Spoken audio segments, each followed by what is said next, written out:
Now, look, I'm about to say some things that many would consider controversial, so this is your trigger warning.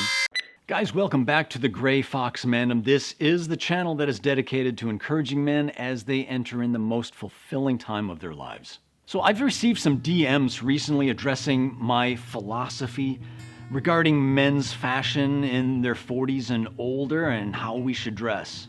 There are many YouTube content creators who address this very topic, and their message almost always seems to be through a negative lens. Like they're saying, "You foolish man, don't you know you're not supposed to do this anymore?" Now, my philosophy is to put a positive spin on it. So although I've addressed this in previous videos, I've decided that it's important enough that it warrants a video all its own. And in this video, I want to challenge you, and by you, I mean a man who is in his 40s or older. I want to challenge you to change your way of thinking on the clothes that you wear and why you wear them. You're going to take 3 simple steps to change your thought process about this. You need to acknowledge 3 truths. Number 1, don't think in terms of dressing your age. This is an erroneous concept. Number 2, instead, think in terms of dressing to your strengths. And number 3, you need to acknowledge that your strengths evolve with your age. All right, so let's let those 3 points sink in for a little bit. So let's talk marketing. What consumer demographic has the most disposable income? You don't have to think very hard about it. It's pretty much universally recognized that men over 40s have the most disposable income, more than any other consumer demographic. So why then does haute couture fashion cater to the young? Have you ever thought about that? Why is this 16-year-old girl modeling this $20,000 dress on the runway? Is she gonna buy that dress? There are maybe 100 16-year-old girls on the planet that can afford a $20,000 dress. And yet the runways are filled with young, beautiful women. In fact, 77.7% of fashion models are women. Now, look, I'm about to say some things that many would consider controversial, so this is your trigger warning. I think it's pretty obvious why 77.7% of runway models are women. If you have a background in art or art history, then you know that the female form has been used as the standard of beauty since Eve. There's a reason why ancient Grecian columns are shaped the way that they are. There's a reason why over 90% of all impressionist nudes are of the female form. Even when the artist was gay, women are beautiful. The female form is still the artistic standard of beauty. And haute couture fashion is an aesthetic, artistic medium. Now, I talk more about haute couture fashion and its influence on everyday street fashion in this video right here. I'll be sure to leave a link to it at the end of this video.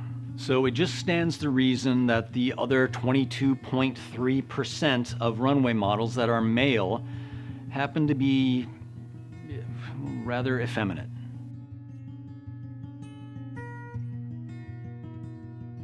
All right. Okay, so with that understanding, with that behind us now, can we both concede that over 80% of communication is nonverbal? What you wear is projecting your identity to the world around you, whether you recognize it or not, whether you want it to or not. Most people that you meet for the first time, within the first 10 minutes, are influenced by what you're wearing and how you carry yourself. Hey, before we move on, can you guys do me a huge favor? Did you see this, I don't know, this GFM logo somewhere around, right around here? You see that GFM logo there? Can you click on that? By clicking on that, you'll subscribe to the channel. So appreciate that. And you know, while you're down there doing all this clicking business, go ahead and ever so gently depress that like button. We don't smash things around here, we're gentlemen. Gently depress that like button for me. So appreciate that too. You're awesome. So let's revisit these 3 points that we talked about.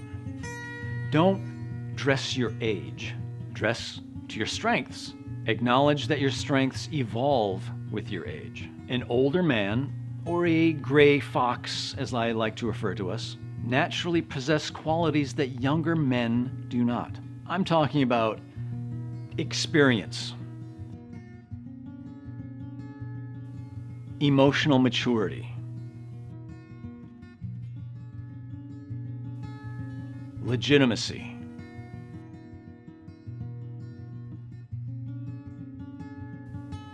moral strength, financial stability. Are you crazy? Face it, girls.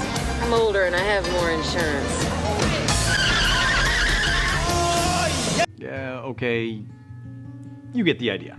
Younger guys don't have these qualities, and so they have to dress in a way that is more flashy. They'll wear the massive, gaudy brand belt buckles or the huge fashion brand logos on shirts or on ball caps.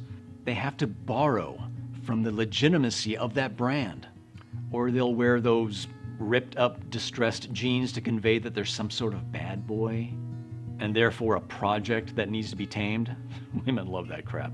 But a bad boy for a gray fox is not some emo kid that needs saving, but a bad boy for a gray fox is a perhaps emotionally distant CEO type who is still perhaps a project, but one who needs to be taught the true meaning of love or something, and doesn't require a trip to Target for a wardrobe update. Do you see what I mean? Do you see the difference? You shouldn't dress like these guys. Not necessarily because you'd be seen as trying to look younger, but rather for the fact that you're dressing directly against your strengths. Flashy doesn't suit us. Subtlety is more appropriate. So let me share a couple of quotes with you. Coco Chanel, the designer who revolutionized women's fashion back in the early 20th century, the woman who invented the little black dress, the designer who stepped away from the opulence of the 19th century. She said, "Before you leave the house, look in the mirror and take one thing off." She recognized that subtlety in fashion was a maturation process. Okay, here's another quote.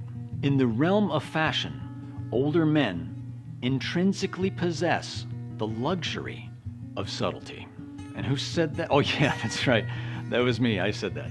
Okay. Recognize your strengths. Recognize your worth. Conduct an inventory. Daily if you have to. Make a list of all the awesome things that make you valuable as a man. You can include your looks, you can include your job, the fact that you're well respected in your field, the fact that you're well respected by your peers. You've successfully raised 2 kids. You've visited 15 countries.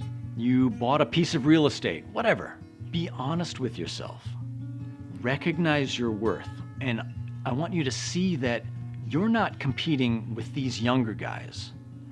They're competing with you. None of you seem to understand. I'm not locked in here with you. That's it! You're locked in here with me! Again, guys, thank you so much for watching the video. Please hit that like button. I so appreciate that. Subscribe to the channel if you haven't already. Join the Mandem. Let's help each other become better men. All right? I'll see you in the next one. Thanks. Bye.